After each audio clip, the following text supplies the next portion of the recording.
An apparition is the supernormal appearance of a dead person or animal, or of a living person or animal too distant to be within the sensory range of the observer. Apparitions of the dead, which are seen repeatedly over a period of time, apparently haunting the same location, are also called ghosts. Only a minority of apparition experiences are visual. Most instead involve the sensing of a presence, perhaps accompanied by touch, hearing thumps, rappings, moanings, animal sounds, and other strange noises, or unexplained smells. Apparitions of all types have been studied extensively by psychical researchers, parapsychologists, paranormal investigators, and others since the late 19th century. Tens of thousands of cases have been collected and analyzed. Various theories have been put forth, yet researchers still know very little about apparitions.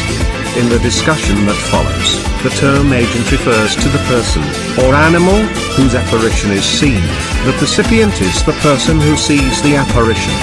Characteristics of apparitions. According to a study of major features of apparitions published in 1956 by Hornellhardt, an American sociologist and psychical researcher, and collaborators, there are no significant differences between apparitions of the living and of the dead.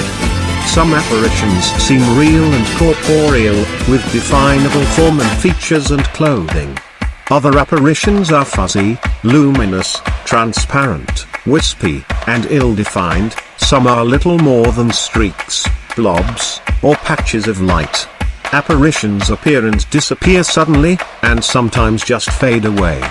They both move through walls and objects and walk around them. They can cast shadows and be reflected in mirrors. Some have a marionette-like quality of limited gestures and movements, such as calling the attention of the percipient to a wound on the ghostly body, while others are more fluid and communicate verbally. Some are accompanied by sounds, smells, sensations of cold, and movement of real objects in the percipient's environment. In some cases, percipients attempt to touch apparitions, most find their hands go through them, but in a few cases, contact has been made with a substance that feels like a flimsy garment. An overwhelming majority of apparitions, some 82%, according to studies, seem to manifest themselves for a purpose, to communicate the agent's own crisis, usually grave danger or imminent death, to someone living, to comfort the grieving after the agent's death, to convey useful information to the living, or to warn the living of danger. Haunting apparitions appear to have emotional ties to a site, possibly resulting from violent or sudden death. Some haunting apparitions are believed to be earthbound spirits of the dead who are trapped by unfinished business, see spirit releasement. Some ghost researchers believe that certain apparitions, such as haunting earthbound spirits of the dead, possess an intelligence that makes mediumistic communication possible.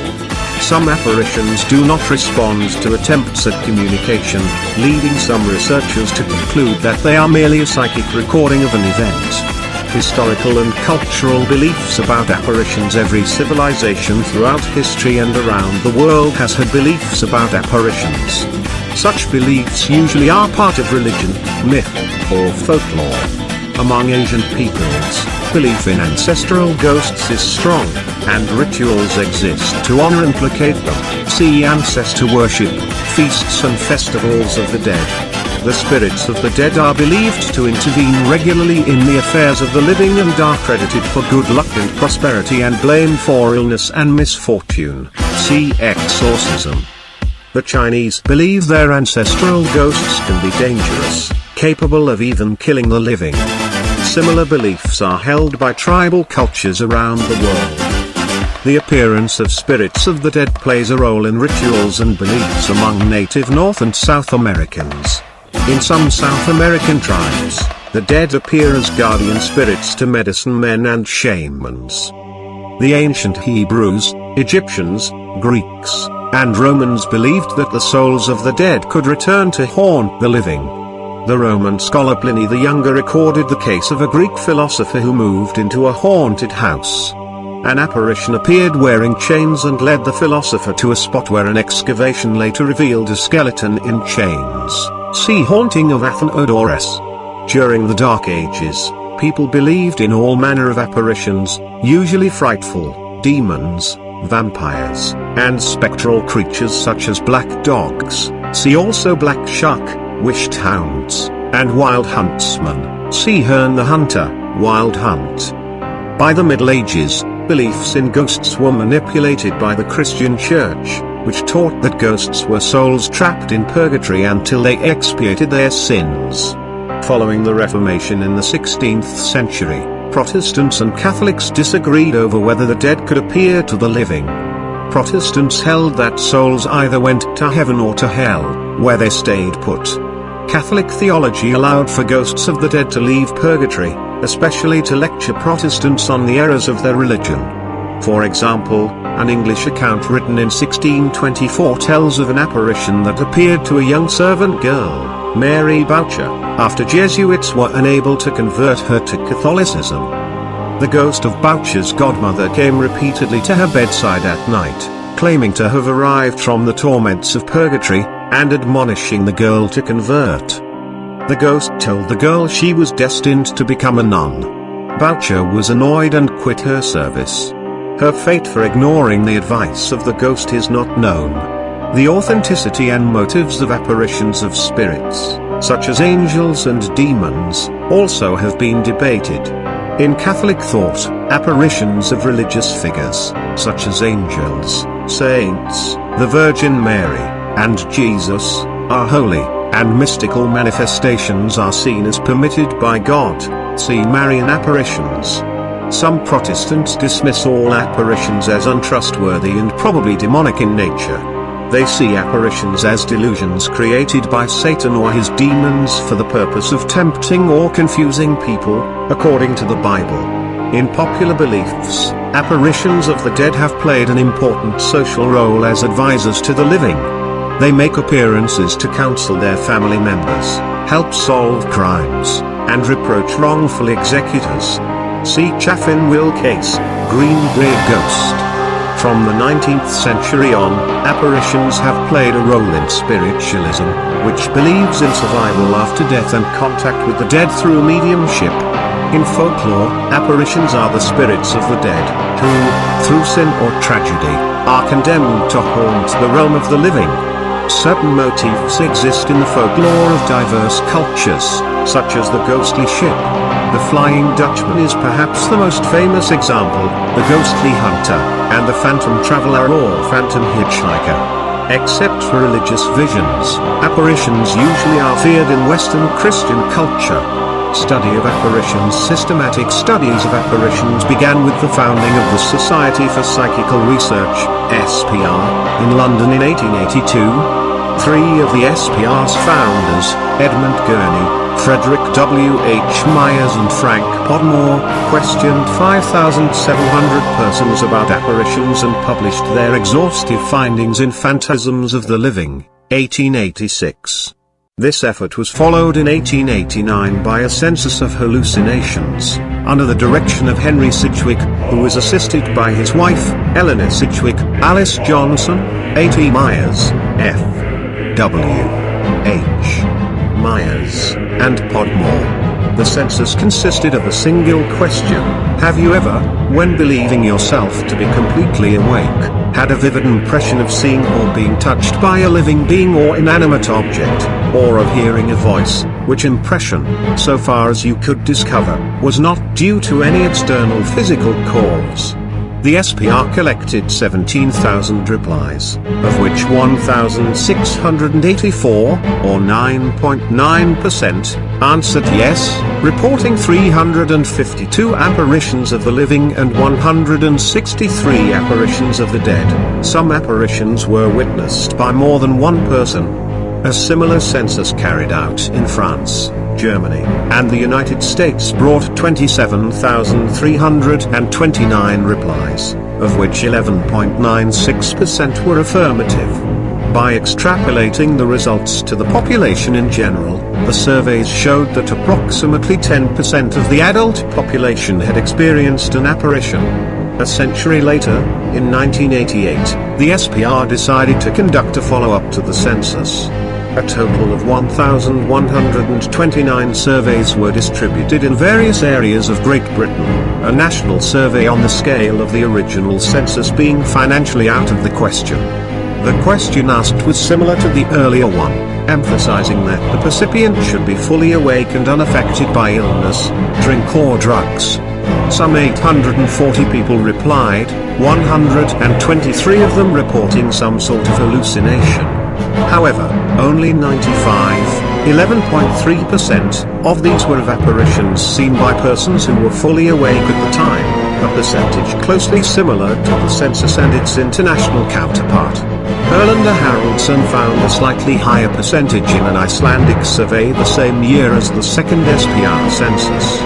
He asked respondents to a mail questionnaire if they had experienced or felt the nearness of a deceased person, and followed up the responses with interviews. Based on the results of these interviews and extrapolating to his original sample size, he estimated that about 14% had experienced visual apparitions of the dead, another 17% having had non-visual experiences, either auditory, olfactory, or tactile. An even higher rate of experience is reflected in two American surveys conducted by the University of Chicago's National Opinion Research Council, NORC. In a 1973 survey, 27% of adults, 51% of widows, reported contact with the dead, whereas in a 1987 survey, 42% of adults, and 67% of widows did so. In the 1987 survey, 78% of the 42%, 32% of the total, said they saw an apparition, 50% heard one, 21% were touched by one, 32% merely felt a presence, and 18% talked with the dead. 46% experienced a combination of phenomena. The increasing incidence in the NORC samples perhaps reflects changing attitudes which make paranormal experiences less frightening and easier to admit. The difference between this survey and the others, however, may have to do with the way the questions were asked. Since the 1990s, most research of apparitions has focused on ghosts and other spirits in hauntings, and has been conducted by paranormal investigators outside the scientific community. The emphasis has been on capturing photographic, film, or audio evidence, and, to a lesser degree, on building devices that allow real-time, two-way communication, see instrumental transcommunication. Types of apparitions in psychical research. Apparitions are described by categories. Apparition experiences that can be corroborated by circumstances and fact are called veridical apparitions and are of most value and interest to scientists. Many paranormal investigators have their own categories that differ from the following list. Crisis apparitions. These are apparitions that appear during a person's moment of extreme crisis, particularly imminent death. The apparition usually manifests to the agent's loved ones or others with whom the agent has close emotional ties. The purpose of most crisis apparitions is to communicate to the living that the agent is dying or has just died. Some apparitions gesture to show their fatal wounds. Crisis apparitions appear both in waking visions and in dreams. Apparitions of the dead in after-death communications. The dead appear to comfort the grieving or to communicate information pertaining to the estate or unfinished business of the deceased. After his death, Dante appeared to his son and guided him to where Dante had secreted the last cantos of his Divine Comedy. The son was not aware of their existence. Apparitions of the dead may appear years later to loved ones in times of crisis. Collective apparitions. Collective apparitions are those that are seen simultaneously by more than one person. Collective apparitions usually are experienced in hauntings and crisis. Animals are sometimes among the multiple witnesses and are gauged by their visible reactions to the apparition. For example, a dog may whimper and hide or a cat may arch its back. Reciprocal apparitions. These are apparitions of the living in which both agent and percipient experience seeing each other. In most such cases, the agent has a powerful desire to be with the percipient, motivated by loneliness, longing, love, or worry. The agent suddenly finds himself transported to the presence of the percipient, who in turn observes the agent. Reciprocal apparitions may also be collectively perceived. One possible explanation of reciprocal apparitions is that the agent may project himself in an out-of-body experience.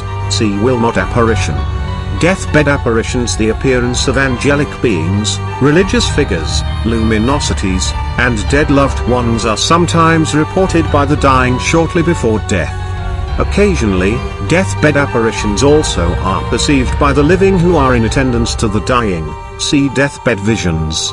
Apparitions in cases suggestive of reincarnation. Some cases of reincarnation involve announcing dreams, in which an apparition of a dead person appears in a dream to a member of the family into which it will be born.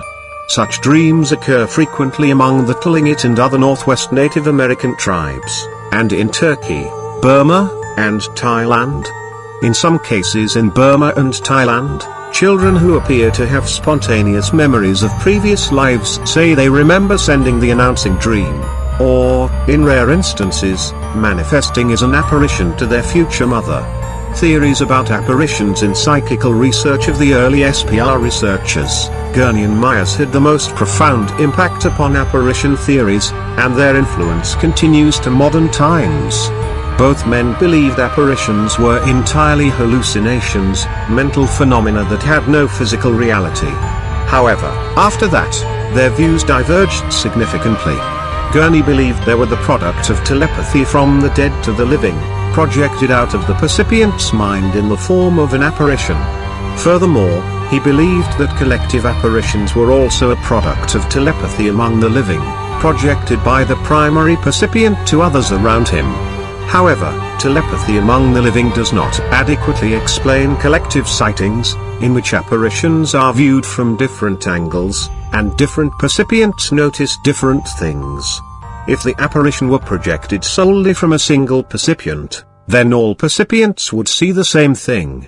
Myers, who believed strongly in survival after death, began to doubt the telepathic theory as early as 1885. In his own landmark book, Human Personality and Its Survival of Bodily Death, 1903, he postulated that apparitions consist of a phantasmagoric center, a locus of energies clairvoyantly expended by the agent and sufficiently strong enough to modify the space of the percipient.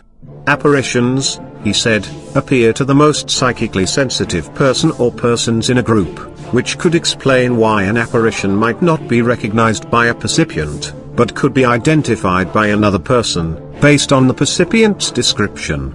Other theories that have been advanced subsequently about apparitions suggest that they are idea patterns or etheric images produced by the subconscious mind of the living, with or without the cooperation of the agent. They are the astral or etheric bodies of the agents. They are an amalgam of personality patterns, which in the case of hauntings are trapped tragic events in a psychic ether or psi field of a given site. They are personas, or vehicles through which the I-thinking consciousness can take contemporarily visible form, and experience and act. Personas may represent either the living or the dead, may or may not be fully conscious, and may exhibit a personality structure, perhaps in part fictitious, as in the case of mediumistic control spirits. They are expressions of an individual's unconscious needs, externalized projections of unresolved feelings of guilt, or the embodiment of an unconscious wish. For example, at London's Theatre Royal on Drury Lane, rehearsing actors glance helpfully at the last seat of row D for the apparition of the man in grey, the ghost of an 18th century theatregoer. Tradition has it that a sighting means a successful run for the play. The apparition is also believed to guide actors to better positions on stage, and make his approval known to them. They are projections of concentration that become thought forms. They are demonstrations of the non-local nature of consciousness, which has the ability to transcend both space and time. Apparitions of the dead are truly the spirits of the dead, who possess an intelligence and ability to communicate with the living. Investigation of out-of-body experiences and near-death experiences has led some modern researchers to the view that apparitions also have a physicality of their own and are not merely mental hallucinations, and furthermore, that they are directed by an intelligence or personality. Scarlett Sosis, an American parapsychologist, has suggested that consciousness can be an autonomous unit capable of perception and action when localized away from the body. Whether or not apparitions are animated by personalities has been controversial. Those who believe they are not propose various explanations, that all apparitions are merely a psychic recording picked up by sensitive individuals, or that the living create apparitions out of intense desire and to serve their own purposes. In Eastern mystical philosophy, the cosmos is permeated by a substance that absorbs and permanently records all actions, thoughts, emotions, and desires. In Hinduism, this substance is called the Akasha. The term Akashic records refers to everything recorded since the beginning of time. Oxford philosopher H. Price called the substance psychic ether, a term adopted by some psychical researchers. Thus, if all events are recorded forever on some invisible substance, then perhaps psychically tuned individuals can at times glimpse these records and get a playback. Psychic ether also has been given as a possible explanation for the mysterious appearance of apparitions on photographic film, see spirit photography. Other ghost researchers believe apparitions have personalities, and that apparitions are evidence in support of survival after death. They cite cases in which apparitions communicate information unknown to the percipient, or adapt to their viewers. It is unlikely that any single theory can explain all apparitions. It is possible that some apparitions are created by the living, that some have physicality and their own objective reality, that some are hallucinations, and that some are psychic recordings or imprints. Andrew Mackenzie, a modern psychical researcher, has proposed that the ability to have hallucinatory experiences might be a function of personality structure. In an examination of hallucinatory cases, he found that about 1/3 of the experiences occurred just before or after sleep, or when the witness was awakened at night. Other experiences took place when the witness was in a state of relaxation, doing routine work in the home, or concentrating on some activity such as reading a book. Thus, the external world was shut out and the person's guard was down, opening the way for impressions to rise from the subconscious. Occasionally, these impressions took the visual or auditory form of an apparition. The linkage between this dreamlike state and sightings of apparitions also was made by G.N.M. Tyrrell, an English physicist, mathematician, and psychical researcher, who asserted that there were two stages in an apparitional experience. In stage 1 the witness unconsciously experiences the apparition, and in stage 2 the information from stage 1 is processed into consciousness through dreams and certain waking experiences which resemble ordinary cognition. Just as in a dream, apparitions appear fully clothed and are often accompanied by objects, such as a horse and carriage. The clothing and objects are as hallucinatory as the ghost itself and are present because they are acquired by the motif of the apparitional drama, Tyrrell said.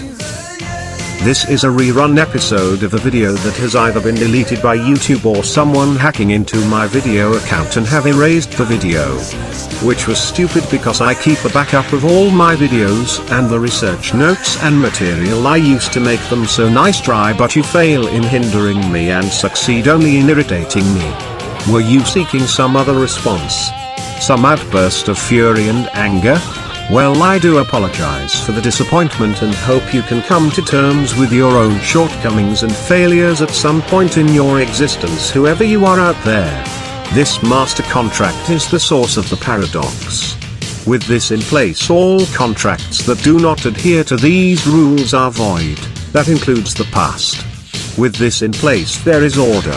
I achieve my purpose in which I was called here by Anton LaVey to do, and Yahweh loses and the universe survives and is not destroyed way back then, leaving us to face him coming up here soon. Without it there is no order, soul contracts go unchecked, and the universe is not only destroyed but every demon thinks they can play Universal Battleship and it becomes War of the Dimensions for Armageddon with demons hurling entire universes at each other. However, this move is an assured victory because history provides the proof of its success. Any Faustina deal with the devil comes down to the extremely long contract whose fine print no one ever reads. This was the reason that led me to get this finalized through the red tape of his higher being. But then screwed it up by freaking out to the revelation of his power and became Yahweh. Funny thing was that in the universe before this was set into motion, the demons that reigned supreme there all still agreed it was just that necessary. Yes, it's a binding agreement with heaven that sets the rules in place and brings order to the chaos, thwarting the plans of humans trying to pull fast ones over the demons, and secures the binding agreements for their souls without heaven being able to contest it. The main points that seem to clash is the factor that states that no soul is to be held under contract for more than 7 years. In that time frame the demon must lead a soul of the one under contract towards sin that will damn him to hell. The demon has full possession rights until that time, or whatever time is set in the agreed contract, not to exceed the limit of 7 years unless specified otherwise.